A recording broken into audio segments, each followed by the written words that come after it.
Hallo ihr liebe Leid, hier ist wieder der Yankee mit Let's Play Stardew Valley auf Pelzig. Ja, heute fängt's Sternentautaler Volksfest an. Das Wetter wird natürlich wieder optimal wie immer für sowas und morgen gibt's Regenwetter für den ganzen Tag. Das finde ich sehr gut. Unsere neuen Produkte, die stehen auch schon. Trotz allem sollte ich auch nochmal hier Zeug gieße und mache und tue und sowieso und wächst wie so. Allerhaupt der Hund wird erstmal versorgt, unser Bäumchen wächst, finde ich auch super. In der Höhle ist natürlich mal wieder nichts. So, dann gehen wir nochmal hier drauf und so, du kommst mal her, du wirst gemolken. Die Resel ist immer noch ein Baby und halt, nein, ich bin nicht irgendwie die Luftmelke. So, du entkommst nicht der Melkmaschine namens Ackermann. So, das packen wir jetzt auch schnell durch hier. Joink und joink. So, die Viecher kommen raus. Die Milch kommt da rein. Und dann gehen wir noch fix hier rein. Hier ist ein bisschen mehr Leber. So, dann geht soweit alles super, deine Tierler. Ah, noch ein Entereis. Super Sach. So, dann erstmal joink. Und dann machen wir mit dem Enterei heute mal eine Ente-Mayonnaise. So, da reite mit. Die Viecher wieder raus. Und wir fangen hier wieder an. Moment, die Sense brauchen wir für den Amaranth. Oh, da haben wir sogar hier was. Ich steht sogar, sage ich, steht lieber das Ei wegmachen und oder fürs Amaranth hier machen. Ja, fände ich sogar besser. So, den neue pflanzen wir gleich. Und weiter geht's in weißer Voraussicht ja schon gekauft. So, sehr schön. Dann hier. Wieder das Daily Business. So, aber heute muss ich auf jeden Fall einmal einen Cut reinmachen. Weil beim Sternentautaler Volksfest muss man Spiele absolvieren, um Punkte zu kriegen. Und mit 2000 Punkte, glaube ich, kann man sich eine Sternentautal Frucht holen. Und die erhöht meine gesamte Energie, also meine Gesamtkapazität an Energie. Und da das ziemlich lang dauert mit den Spielen, würde ich dann erst nur euch nur mal zeigen, was ich da eigentlich mache. Und dann eigentlich dann gleich auch Cut setze. Wäre mir persönlich lieber, weil man muss jetzt nicht wirklich jeden einzelnen Durchlauf von mir sehen, wie ich da diese Minispiele zock. Das fände ich etwas ätzend, um ehrlich zu sein. So, also mir wird es als Zuschauer auch keinen Spaß machen, bei jedem Punkt mit dabei zu sein. Deswegen so Zeug mache ich einfach offscreen. So, ach ja. Falls euch das übrigens auch zu langweilig ist, wie ich morgens immer die Routine mache und die Felder bewässer, könnt ihr das selbstverständlich in den Kommentaren auch Bescheid geben, ob ich das nicht auch lieber offscreen machen soll. Aber ich finde, es gehört einfach dazu und das ist so die Runde, wo wir auch wirklich mal das Ganze nutzen können für Laberrunde. Insofern finde ich das eigentlich ganz praktisch, dass ich das immer onscreen mache, hier das tägliche Felder bewässern. Dann seht ihr ja auch immer, was ist gut. Und ja, welche Felder sind gerade bereit. Also ich persönlich finde es eigentlich immer ganz angenehm, ich sag. Ups, ich wollte nicht Nirvana wässern, sondern wollte hier noch. Okay, das Over ist abgegrast, dann können wir hier weitermachen. In aller Seelenruhe. Aber ich glaube, da ist gerade ein Käse oder ein Mayo gut geworden. Ja, ein Käse ist gut geworden. Das heißt, wir packen gleich mal das wieder dort hier. Und die Enten-Mayo sieht auch ein klein bisschen anders aus. Die ist ein bisschen bauchiger ohne vom Gefäß her, ne? Wenn wir das so vergleichen mit derer. Die ist leider nicht Gold. Das ist schade. Weil die hätte ich auch sehr gern mitgenommen als Ausstellungsgegenstand. Aber es sollte wohl wieder nicht sein. Egal. So, wenn wir hier mit unserer täglichen Pflicht fertig sind, dann kann ich wahrscheinlich auch direkt losmarschieren. Der Mais sieht auch wieder gut aus. Und ich glaube, es sieht wirklich auch gut aus, wenn unser Geäß, die Resel, schnell erwachsen wird und sehr schnell zufrieden ist. Dann könnten wir auch sehr bald schon unser große Ziegenmilch abstauben. Möglicherweise noch im Herbst, ich will aber nichts versprechen. Und dann dürften wir spätestens im Winter unser Gewächshaus kriegen. Da wäre ich sehr stark dafür. So, da. Ah, die Sonnenblumen sind auch mal wieder gut. Gute Sache. So. Dann gießen wir das da gleich mal. Und pflücken dabei noch ein bisschen Mais. So. Dann Joink. Der Triple Joink. Und hier das Zeug nochmal abgegrast. Ich finde es auch immer bemerkenswert, dass die Musik hier für relativ lange Zeit ausfällt. Dass die nicht gleich im Anschluss wieder gespielt wird, sondern dass dann wirklich einige Zeit einfach gar keine Musik ist. Bis es sich dann wiederholt. So. Hier. Hier. Ja, ich sehe, dass da was ist. Holen wir uns natürlich sofort wieder. So, gucken wir doch mal. Ich finde es auch schön, dass die Sonnenblumen sich da wiederholen. Also, dass die auch wieder eigene Saat geben. Ah, 3 sogar das mal. Cool. Die packen wir dann da hier. Dann können wir gleich mal hier wieder. Da pfeife ich jetzt einfach mal auf die Dünger. Und dann gießen wir, hoppla, gießen wir das noch, wie es sich gehört. So. Gut, da packe ich jetzt gerade noch das Ei dort hier. Weil ich denke, da kommen wir auf jeden Fall noch dazu. Dann geht's weiter zu der wilde Herbstsaat. Joink, joink. Aber schon klar, ihr fresst jetzt nicht mal Saat hier, ihr Enter und Hühner und sonst was. Daneben ist ein schönes Grasfeld. Da könnt ihr sehr gerne ein bisschen schnabulieren und euch glücklicher machen. Aber meine Saat, die wird bitte nicht arg fast. So, ich gieße dich mal eine Runde.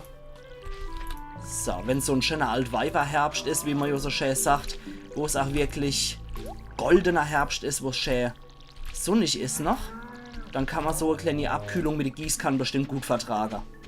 So, unser Produkt ist einmal wieder gut. Und, geh fort. So, das Ei kommt wieder da rein. Dann organisieren wir uns noch fix. So, was kann dann rein? Ente Mayo kann rein, die kann rein. So eine Blume sollte man vielleicht aufheben. Das ganze Zeug kann auf jeden Fall rein. Nur Annie von der goldene bitte. Das große Ei packen wir später noch rein. Das... Wisst was? Das ersetzen wir. Und die Mayo ersetzen wir auch. Wir machen ein Amaranth hier und machen Annie von den Dinger hier als Ausstellungsgegenstand. Und hat man da nicht auch noch so eine Blume? Genau. Aber nicht in Goldqualität. Gut, dann machen wir golden so eine Blume auf jeden Fall nochmal hier rein. Kiefernteer kommt dort hier. So, jetzt mal checken. 1, 2, 3. Die waren Gold, die Käse. Okay. Dann nochmal checken. 1, 2, 3, 4, 5, 6, 7, 8, 9. Oh, da ist aber sehr viel goldener Mais noch dabei gewesen. Sieht ein bisschen saisonal aus, unser Auslager. Aber so what? Ja, wir haben insgesamt 270 Energie und 83 haben wir noch dabei. Das finde ich sehr gut gespart, um ehrlich zu sein. So, da. Jetzt sind wir dann hier. Sternemarkige Preise, ne? Da kann man hier diverse Sachen holen. Fedora finde ich persönlich auch ziemlich geil. Grundausstattung eines Großstädters. Ich persönlich liebe ja Fedora-Hüte. Sammlervogelscheuch, das ist jetzt auch nicht so wichtig. Und die Sternfallfrucht. Mysteriöse Frucht, die diejenige, die sie essen, stärker werden lassen. Der Geschmack ist wie ein Traum. Mächtige und persönliche Erfahrung, trotzdem schwer sie andere zu beschreiben. Jo. Gibt 250 Energie und 100 Gesundheit. Aber wir sehen ja dann, was sich dort tut. Also, Ackermann, heute ist der große Tag, unser wichtigstes Festel im ganzen Jahr, Sterne totaler Volksfestel. Falls bei der Bauernhofschau mitmachen wird, habe ich einen Stand freigelassen. Wenn alles vorbereitet hast, lass mich wissen, damit wir da die Bewertung anfangen können. Alle hopp. So, was geht denn hier aber ab? Aha. Geräucherte Truthahn-Keule. Vielleicht ist das Festel doch nicht ganz so schlecht. Ich wünschte, Gast hätte ein bisschen was Vegetarisches anbieten. Paar Zucchini-Spießler vielleicht. Ist so viel wie Dwitt. Heute ist alles kostenlos. Dank Bäuermeister Louis. Alles klar, was bist denn du für einer? Tourist? Oh Mann, ich kann nicht mal ein bisschen mehr von einem Grillsandwich nehmen, so voll. Ich will Gast dazu bringen, mir sein Soße-Rezept zu verraten, aber er gibt nicht noch. Okay, und was mit dir? Die Barbecue-Soße ist unglaublich. Ich persönlich bin ja nicht so der Fan von Barbecue-Soße, bin ich ganz ehrlich, das ist mal so ein bisschen urangenehm süßlich, das Ganze. Pierre nimmt die Bauernhofschau ziemlich ernst. Er hat seine beste Erzeugnisse schon eine Woche zuvor beiseite gelegt. Mein Geschäft vertreibt die allerfeinsten Qualitätsprodukte des gesamten Tals. Seht euch einfach meine Auslagen an. Okay. Sonst schon was du Großkotz? Aber nee, du noch. Ich wünsche dir viel Glück, falls du daran teilnimmst. Ja, machen wir doch glatt. So, dann lecken wir doch gleich mal unser Zeug hier. Käse, ansonsten haben wir nichts anderes. Alles andere sind Naturprodukte.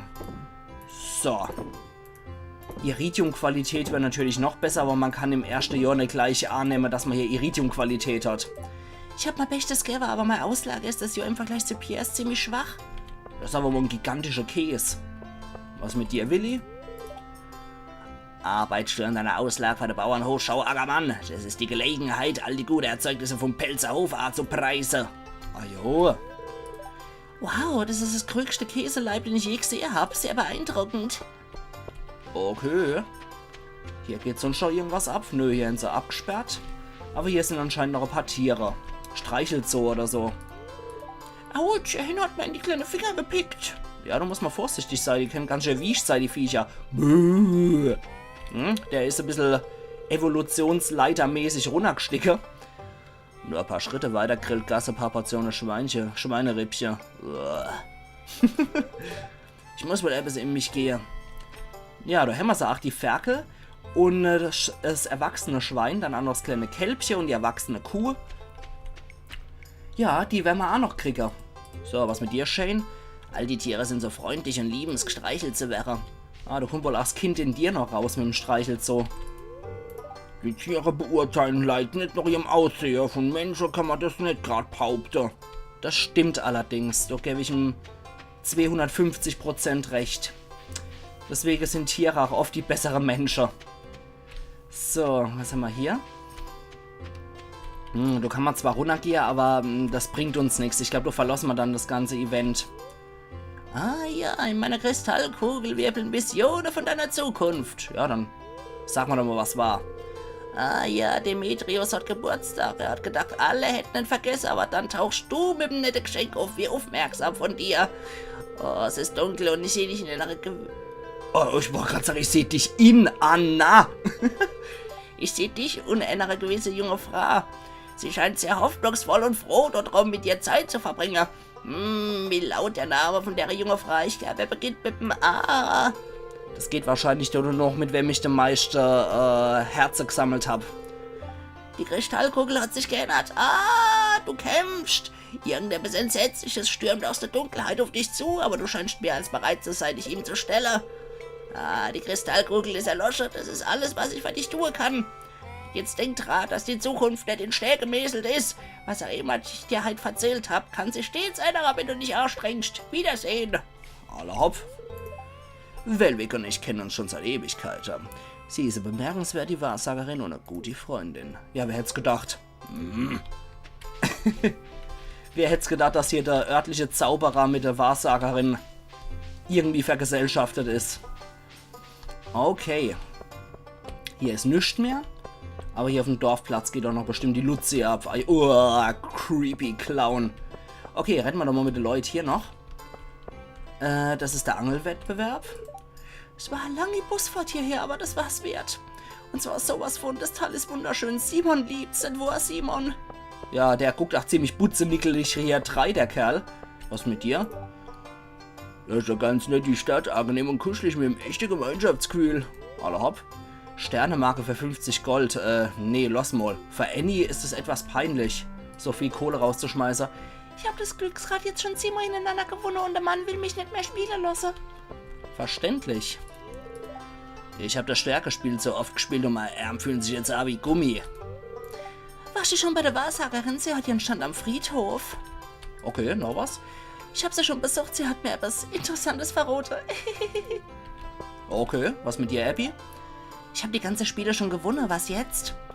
Echt die Zockerleidenschaft. Nee, Quatsch, das hier ist der Fischstand. Das war das Schießen, was ich überhaupt nicht rall. Was mit dir, Pam?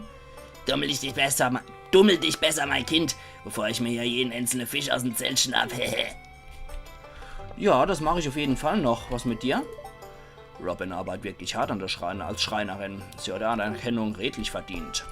Du? Ich wäre sicher eine ziemlich gute Clownwoche. Vielleicht habe ich mal Bestimmung verpasst. Uah. Er sieht nicht sonderlich glücklich aus. Der Boy Mr. Louis wollte es ja mit dem Discount-Clown Geld sparen. Anna.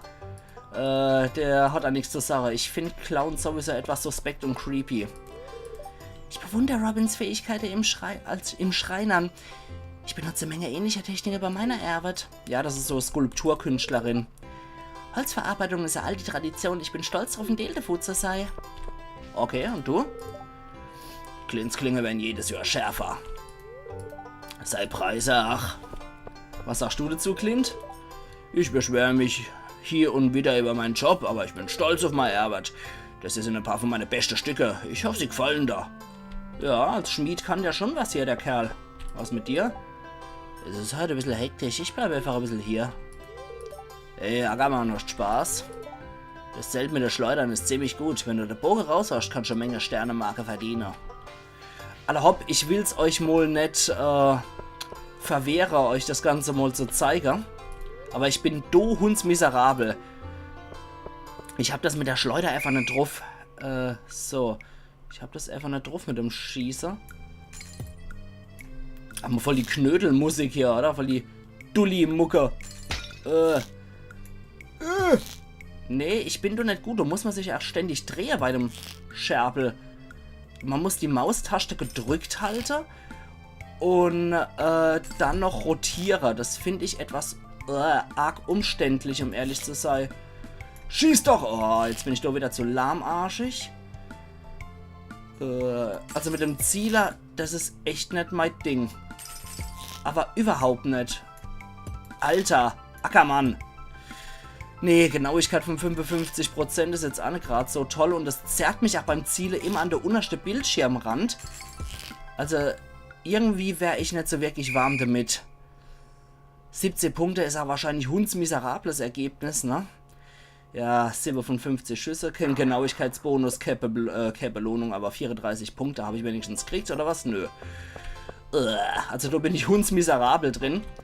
Dann gehen wir mal lieber dort hier. Ja, beim Fische bin ich auf jeden Fall besser. So. Dann. Der Trick ist da einfach nicht so weit weg zu rennen. Und direkt beim Becken zu machen. Weil so kann man die meiste Punktzahl hier raushauen. Jetzt habe ich sogar noch perfekt rausgeschlagen. Und nicht großartig weiterlatsche. Einfach weitermache hier. Hoppla. Am besten in die richtige Richtung die Angel schmeiße. Mit genug Schmackes dahinter. Okay, wenn es jetzt nochmal passiert, muss ich wirklich den Standort wechseln. Aber nicht maximal. So, die Fische hier sind eigentlich auch ziemlich dankbar. Joink. Ach, Ackermann, du Dappschädel. Du hier. So. Und weiter. Nicht verunsichern lassen, wenn Müll rauskommt. Hopp. Ich finde aber auch die Musik irgendwie sehr schön, muss ich sagen. Du, du, dumm. Das finde ich immer am schönsten dann. Wobei das jetzt bei dem Akkord nicht dabei war. Okay, wir wechseln mal den Standort kurz. Aber mir gefällt die Musik, die ist so schön Lazy Boy-mäßig. Das passt so richtig zu so einem Tag, wo man einfach nichts macht, nur in der Gegend rumchillt. Komm schon. Und weiter. Also über 100 Punkte möchte ich auf jeden Fall kommen. Komm schon. Mit ganz viel Glück schaffe ich den mit dem Perfekt und kann den nächsten dann schon gleich an der Angelrute rauszerren, aber... Nee. Aber 100 Endpunkt habe ich wenigstens gekriegt. Gut. 5 Fische, 161 für Perfekt. Und 156 Sternemarke habe ich insgesamt gekriegt. Jetzt möchte ich euch auch das Spiel noch nicht vorenthalten. Ich setze jetzt mal auf Orange und setze mal 56 Marker. Dann sind wir bei einer Runde Sache. So, on. Bitte, bitte, bitte. Ich hasse sowas, wenn das auf Glück kommt, verflixt. Okay, natürlich, es war vorprogrammiert. Aber dann die Sache, ihr liebe Leute, hier kann man die meisten Punkte abstauben. Und wir sehen uns wieder, wenn ich bei 2500 Sterne totaler Marke bin, damit ich mal sowohl die Fedora als auch die Sternfrucht leisten kann. Also, bis gleich. Da bin ich wieder. Boah, ich hab die Schnauze sowas voll von Angle, ich kann's euch sagen. Oh, aber ich habe jetzt die 2500 Punkte, aber das Muskelprotz-Spiel habe ich euch noch nicht gezeigt. Nicht so stark wie ich, zerschmetterste. Alter, hopp. Probieren wir es doch mal. Und... Nee, das war nix. Holzfäller, noch einmal. Ja, ich muss es ausholen, bedenke. Achtung. Nee, immer noch nicht. Immer noch Holzfäller. Jawohl, Eberhämmers. So. So, was will ich sehen? Hier, nimm doch mal die Sterne, Mark. Alle hopp. Jetzt können wir hier noch schnell shoppen gehen. Ja, ich will umtauschen. Das habe ich mir jetzt gut verdient. So, der Fedora hole ich mal erstmal. Ah, ich habe ja selber so einer. Ich finde das so genial. Habe ich mal einen kleinen Traum erfüllt, als ich mal selber so einen Fedora dann mal gekauft habe. Grundausstattung von einem Großstädter. Sehr elegant. Einfach nur elegant sieht er aus, der Ackermann, oder? So, und jetzt die Sternefallfrucht, worum es uns eigentlich ging. Sogar die Musik pausiert hier vor lauter Gut. Boah, du pumpt das sich auf wie Sau. Du hast die Sternefallfrucht gefunden. Dein Verstand ist voller Gedanke an Riesling, da maximal die Energie wurde erhöht. Ja, das ist das, weswegen wir schreiben mussten, ganz am Anfang der ersten Episode, was ich am liebsten mag, aber Frucht, die noch Riesling schmeckt, alter Latz, das hätte ich auch gern. So, das haben wir auch schon erledigt, deswegen... Oh, bist du mit deiner Auslage schon fertig? Ja, noch 40 Minuten später. Alter Falter, ich habe 40 Minuten gebraucht, ich sag's euch.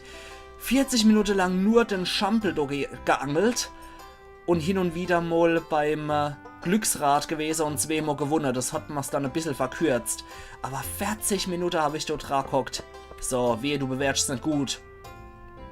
Sonst stelle ich beim nächsten Mal deine Unterbuchse hier aus. Ich sag das. So, jetzt guckt er sich das alles an. Ich hoffe, dass wir gegen den Pierre gewinnen können. Pierre hat ja nur 6 Produkte, ne? 1, 2, 3, 4, 5 und 6er. So, was sagst du, Louis? Und der Auslage ist bewährt worden. Geh zurück zum Bäuermeister Louis. Ah ja, das hatte ich vor. Glückwunsch, du hast den ersten Platz mit einer Bewertung von 92 erreicht. Dein Preis sind 1000 Sterne-Marke. Gib's nicht alle auf einmal aus. Und vergiss nicht, der Auslage einzusammeln. Ah jo, das auf jeden Fall. Aber hätte ich das gewusst, verflixt, hätte ich mal viel Zeit ersparen können. Verdammt nochmal. Egal, macht nix. Mit der 1000 Sterne-Fallmarke können wir auch nochmal schick shoppen gehen. So, unser Zeug holen wir uns wieder. Und ich habe mich übrigens entschieden, dass es heute auch nur Episode wird mit dem Volksfestel hier, weil nimm mich mit auf den Rummelplatz und die Kerwe hier, ja, das hat sehr viel Zeit geschluckt. Kerwe finde ich übrigens auch so ein schönes Wort. Kirchweih heißt es ja auf Hochdeutsch. Das waren so damals die Volksfeste. Dann können wir uns auch die Sammlervogelscheuche, ungetrocknete Sonnenblume als Möbelleister. Perfekt. Die 179, die wir haben, die kriegen wir beim nächsten Jahr nimmer gut geschrieben. Und ich habe jetzt die Schnauze voll. Ich will fort hier. Ja, das Festelend. Schön und gut. 22 Uhr Hämmers. Ei Hämmer noch. Das jagen wir auch gerade noch rein. Das können wir dann morgen gerade machen. So, die Stalldäre machen wir auch noch zu, dass uns die Viecher nicht wild durch die Gegend flitzen. Zusätzlich gucken wir doch gerade nochmal in unser Gedönse hier rein. Das behalten wir auf jeden Fall. Der Amaranth behalten wir auch. Man weiß ja nie, wann man es mal gebrauchen kann. Der rechte Kürbis kommt auf jeden Fall rein. So wie die Sonnenblumen, die Preiselbeere. Und das alles, warte mal, das war glaube ich dort drin. Ne, Quatsch. Das war dort drin. Melonen kommt wieder dort hier, wo es hingehört. Das dort hier. Der hier und Preiselbeere war nicht hier drin. Alle hopp. Wo waren dann die Preiselbeere drin? Waren die? Ne, hier waren sie auch nicht. Waren sie dann? Ja, da waren sie dann. Gut. Der Käse und das verkaufen wir. Und der Strohhut kommt hier rein. Und die Sammlervogelscheuche, die eigentlich auch ziemlich lustig aussieht. Annie von 8 Hämmer. Okay. So, wisst ihr was? Da hacken wir jetzt erstmal die hier weg. Die kommt jetzt nämlich dort hier, die Sammlervogelscheuche. Perfekt. Dann kann die verschlechte Seite mal dort in den Korb rein. So. Und hier machen wir nochmal dicht. Und ich jetzt sage, ihr liebe Leute, wir sehen uns dann übermorgen wieder zu Let's Play Stardew Valley auf Pelzig, wo es dann weitergeht. Was haben wir dann? Morgen. Ja, da geht es dann weiter mit dem ereignislosen Tag und mit Manis Geburtstag. Also machen's gut und bis übermorgen dann wieder. Ayan Yankee.